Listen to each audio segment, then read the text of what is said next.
the second year organic chemistry. So we are studying the haloalkanes and haloarenes with respect to their methods of preparation.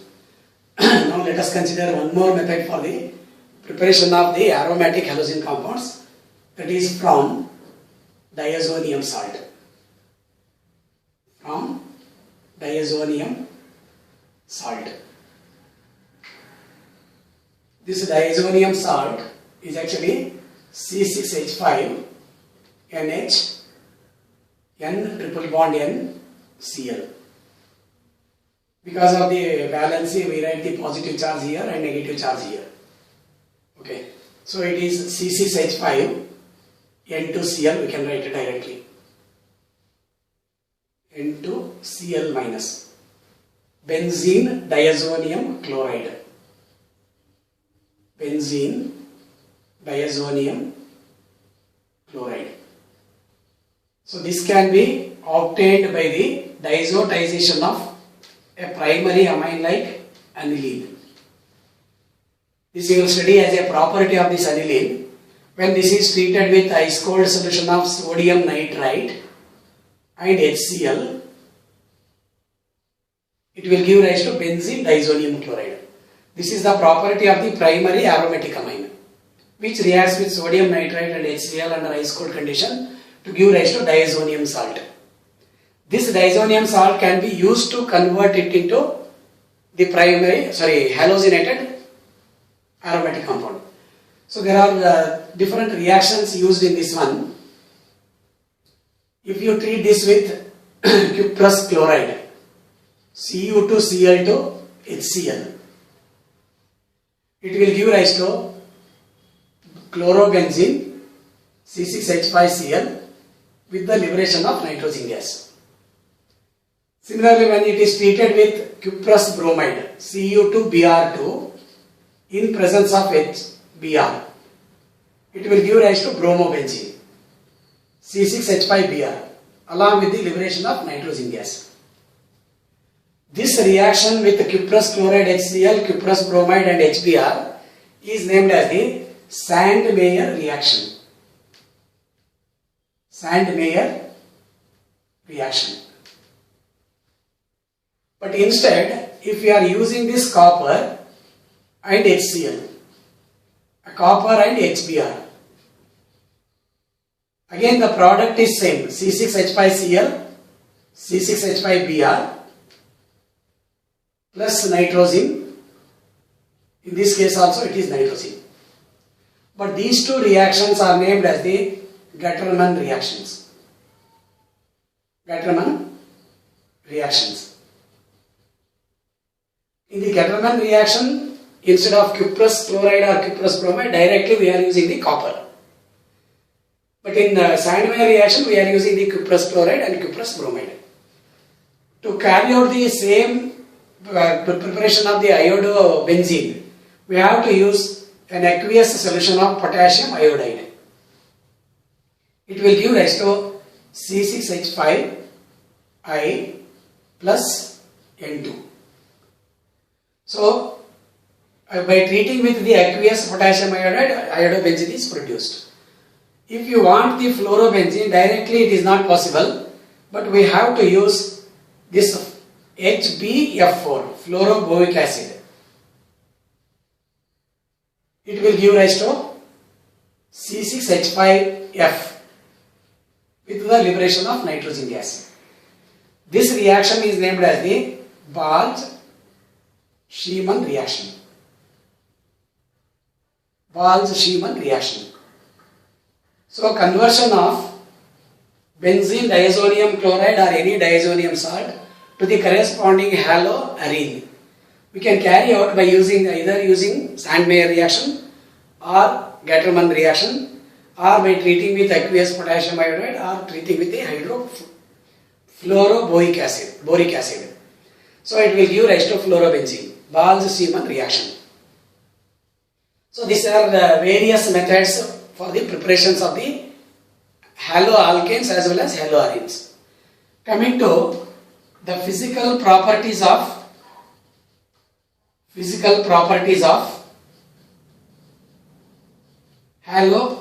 alkanes.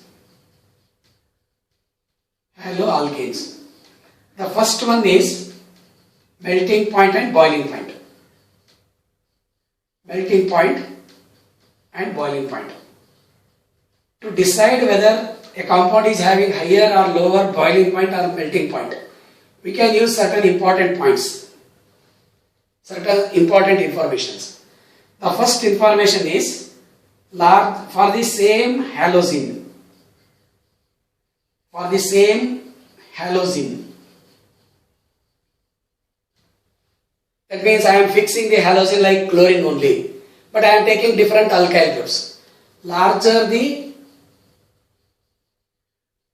carbon chain, higher is the boiling point. Higher is the boiling point as well as melting point and boiling point. Usually all these halosinated compounds are liquids in nature. That's why mainly we consider that boiling point. For example, if you consider this CH3, CH2, CH2Cl. This is having higher boiling point than CH3, CH2Cl. This is having higher boiling point than CH3Cl. That is, larger the number of carbon atoms, larger is the van der Waals force of attraction. Larger the van der Waals force of attraction, larger is the strength between the two compounds. So to convert them to the vapor, more temperature is required. Otherwise, for the same halogen atom, larger the carbon chain, higher is the boiling point. This is one point. Second point is, if you consider same halosine, for same halosine, again, for isomeric compounds,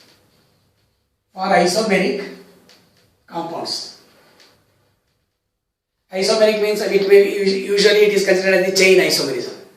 When we have the same number of carbon atoms, but there is a difference in the number of carbon atoms in the main chain, or there is a branching. Then for such isomeric compounds, larger the branching,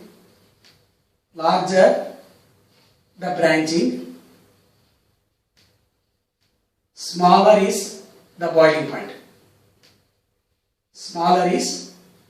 the boiling point.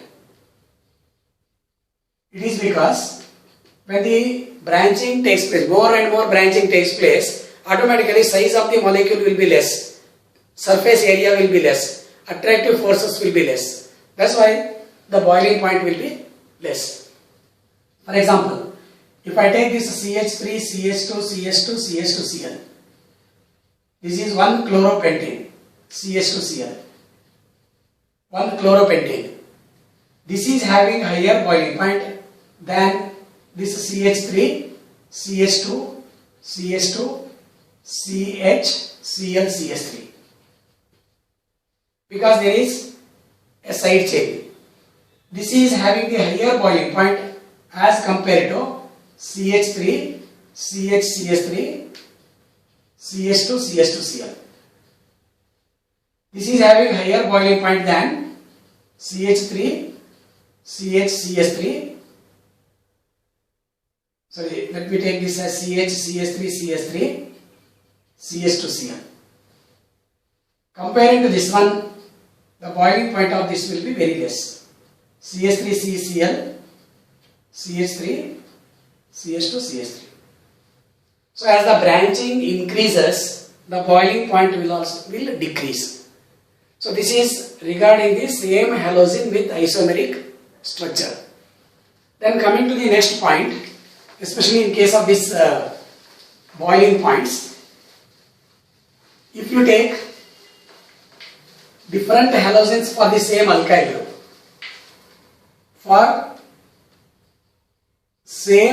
group, this is third point, same alkyl group, larger the atomic mass of halosine,